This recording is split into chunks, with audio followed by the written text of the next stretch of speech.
Alright, we're going to be going over quick cleanup and storage for linseed oil paint for your brushes. It's a very simple process. I find it more ideal than using solvents and paint thinners, and so I figured I'd give you guys a quick demo of how I do it, and then it's a really nice way of storage and kind of explain the process and what it's going through. So what you start with is you start with collecting all of your salsa and yogurt containers. Rather than put them through the recycle, be even greener and reuse. Keep your lids, keep it all, run it through the dishwasher and bring it to your workspace. Anyways, so I've been using this brush all day. It's been well used, it's been well saturated in linseed paint, and I got my stir stick in the tub. I leave it in there so that I can brush, I can get excess paint off when I need to. I can do whatever cleaning I need to get excess paint off the brush or get the paint off the stir stick. So it keeps the can a bit cleaner instead of just globbing it on the edges and you get a mess and you get paint everywhere and it turns out to be pretty obnoxious. But when you're done for the day, get that excess paint off your stirring stick. This paint is not cheap. It's very good paint, so you want to use as much as you possibly can. What I do sometimes is if I have a little spare time, I'll actually just kind of brush this excess paint on a job box or a cabinet door and start this real hip looking thing. So there, we got the paint off the stir stick. Next I'm going to take a rag. I had a dirtier rag. There it is. Hang on. So, I got a crummy rag that I've been using all day. Fold it in half. Pull it out. Gets it a bit cleaner. Fold it again. You can even hold it. Not a big deal. But, there. You have your flat bar, your stir stick, your pretty much everything tool. It opens the can, it stirs it all up. It's really nice. I enjoy it. I never use a nail holer in the hole on that neck, but it's easy to clean and I'm ready to reuse it and it looks good, so I'm less prone to mistreating it and throwing it away when I'm done. So, fun. Alright, now, the paint is denser than the linseed oil, so it settles. And so I have, you know, some little tubs where I have the paint that has settled on the base and the linseed oil that has risen to the top. And I'll use it. It's pretty clean. So you get pretty much raw linseed oil out of that. And use the raw stuff. All back. Raw linseed oil. Alright. So reusing your oils. You're not throwing them away. The stuff is not cheap. I wonder if you can see me now. Whatever. And so you take the brush and then you start working it in. And what you're doing is you're thinning the paint in the brush. You're working it out. And then you're going to wring it out. Excuse me for a moment. A message just popped up on my smartphone. There. Better.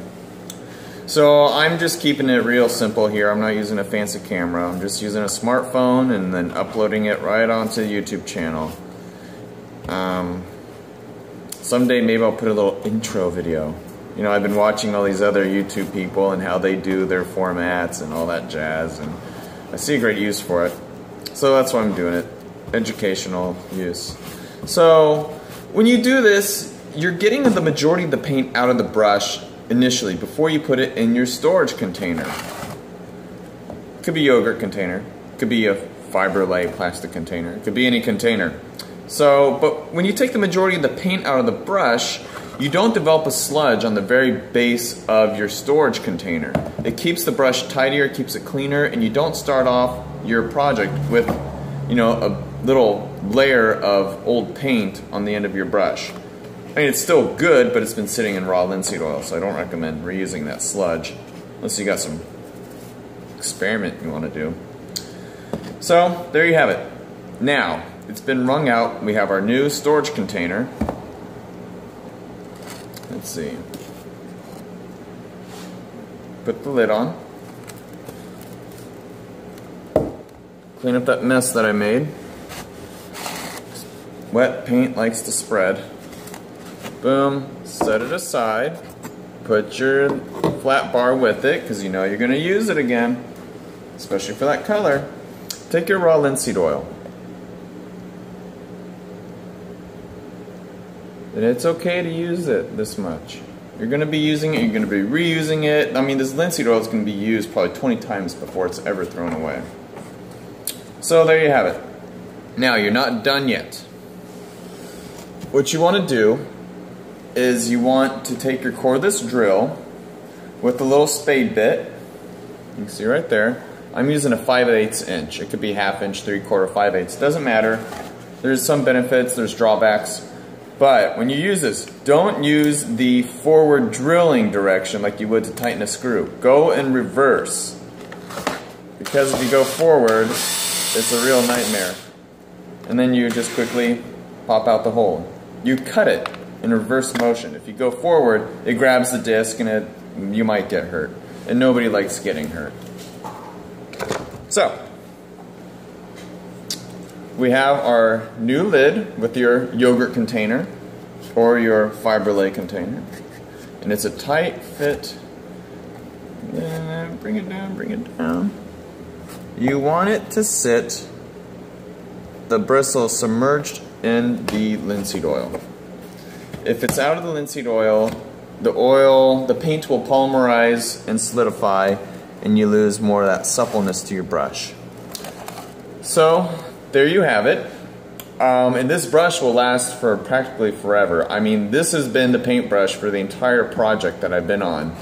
Each project has a set of paintbrushes, and each brush has a particular color. So I'm not using one brush for everything. That's just too much of a headache. These things are cheap enough, and for the amount of work you're putting into it, you might as well make things as fast and efficient as possible. Outback linseed oil, Outback paint. Just buy the paintbrushes from the same outfit online. Spade bit, reverse, drilling, reusing oil. When you're done, keep your colors together, your brushes, and your recycling jar. You're going to reuse that when you clean your brush the next time around. But considering you don't have to use a bunch of mineral spirits or denatured alcohol, or, you know, I used spatulas initially to stir the paint. I end up throwing them away. They're not that useful in my opinion. Or a stir stick, whoop-de-doo. Just get some of these nice flat bars. Especially when you do this for a living. You might as well have a nice, consistent, standardized methodology for mixing your paint. So, what I like about this paint is it's natural linseed oil. So, you know, I'm not going to have a bunch of solvents in my skin. It's not that bad. Okay, great. Well, that's the process that I do it. I've been using the same brush for over a year. It's been holding up just fine. I've never needed to replace it. And yeah, it's nice, tidy, quick, and efficient. Alright, well, stay tuned for whenever the next video pops up. Thanks, guys. Now we're going to turn this off.